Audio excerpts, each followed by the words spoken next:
welcome to another update on the Malaysian flight and the pole shift theory of what's going on with GMLS.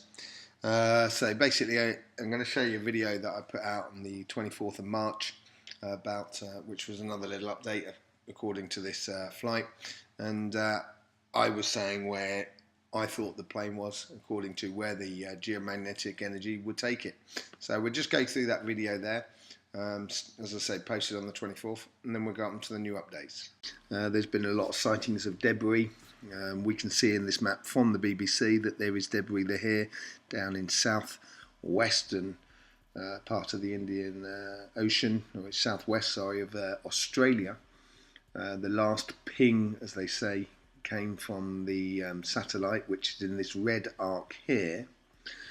I personally think that as the plane, this is this section here on the right hand side, as the plane took off, it eventually caught itself in what would be a geomagnetic anomaly, or holes, if you like, which completely threw the geomagnetics readings of the plane completely, exactly the same situation of the Air France flight, which was commented in my video on this, and the plane started heading off into another direction, and we will see, apart from, according to the GMLS, how this is actually possible.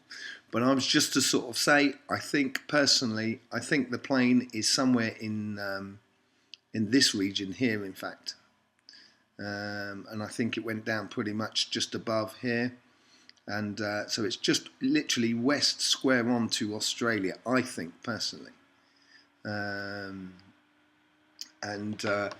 Simply because it got its readings wrong on north and south, basically. So I think it came out through there, came back down through here, and it's on the corner of this white square here. So let's have a quick look at that. So that was back on the 24th of March. So this is today's or yesterday's where they've been pinging. On the map on the right hand side, and you can see the squares of the areas where they're getting signals from what they think is the black box. I don't want to blow my own trumpet, but it's exactly pretty much well said it was going to be. So it confirms quite a few things to me, really, the way energy, how this energy this telluric energy goes around our Earth and actually goes through us and changes the way we are. But also, at the moment, it's in the process of shifting its energy, and that takes a long, long time. I don't believe in pole shift in one day where it's south is south and north is north, and then it just switches. It's a lot longer than that. It takes quite a few thousand years, in my point of view. You're going to get, obviously, like we got with the Malaysian flight, and you're going to get anomalies after anomalies, and it's going to impregnate itself into any new geological features in the future. So therefore, at some point, when archaeologists come around to look at the geological features of this planet, they'll turn around and say, oh look, in 2014 there was a sudden pole shift. It might have been in that area, but not everywhere. So this is it. You've got to understand something about pole shift. It's not something to be running around, pulling your hair out and screaming, kind of go, it's the end of the world. But it's not the end of the world. It's we'll finish. The humans will finish a long time before she finishes. She's got to go through the entire system, become Jupiter, Saturn, and eventually end up as Pluto, just like every other planet. Okay, so just to go back to this pole shift theory, dowsing these lines and trying to fill through these lines, it seems to me that we're getting another situation that is very similar to what caused the flight to be lost. This flight to here to be lost, the Malaysian flight to be lost. And I've got a funny feeling we're going to have another one that's going to go missing in the next sort of 2-3 weeks. So sort of watch this sort of space. Where could it be? Let's just have a quick look at the vertices map on the GMLS. Where we've lost the Malaysian flight, you can see clockwise rotation. You can see the same thing over Africa and over the Bermuda Triangle. The reason it doesn't happen over the African roll is simply because it's bang on a bit of land.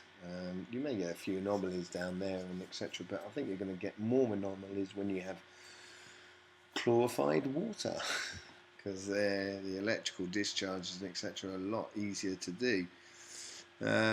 So I think personally the way it's been compressing in various places, I think we're going to get in a similar sort of flight area of where the Malaysian flight went down. I think much more towards Japan in the northern section of that diamond shape there between the 24, 28, 30 and 27 section, pretty much from where the Malaysian flight is. I will say something about the pole shift. I am actually doing a video on it, but it's taken a bit of time to get together. It's obviously quite a big subject, so it probably might well be in a few installments. But just to sort of say, as these lines, as a pole shift actually happens, these lines will collapse or sort of melt back into the earth, allowing other lines to pop back out. And I've been saying for quite a few years, if you look around the point 28, 24, 30 and 27, where the Malaysian flight went missing, I think you're going to get new land pop out of the ocean. And I've been saying this for years, quite literally 10 years now.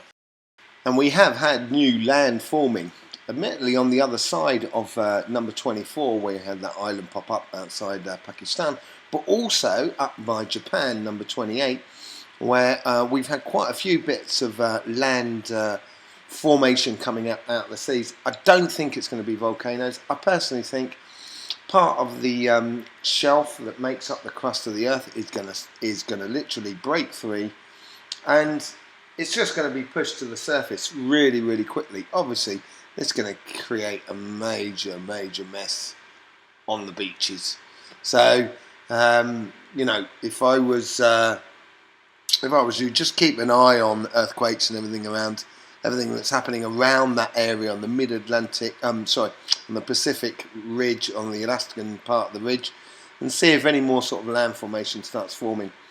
I've been waiting to hear the results on the Malaysian flight to see whether they've actually found it, and I'll be very interested to see what their geomagnetic instruments say on board. I personally think they've got to change a few things. But there you go, that's what I think. Hope you enjoy yourselves. Speak to you soon. I have got another video coming out and about meditating whilst lawn mowing. I know it sounds ridiculous, but when you do things with intention, and if everybody mowed their lawn with intention, because you've got to mow your lawn anyway, and if you did it with an intention, we could actually change this world. We could actually have something that's worthwhile giving to our kids.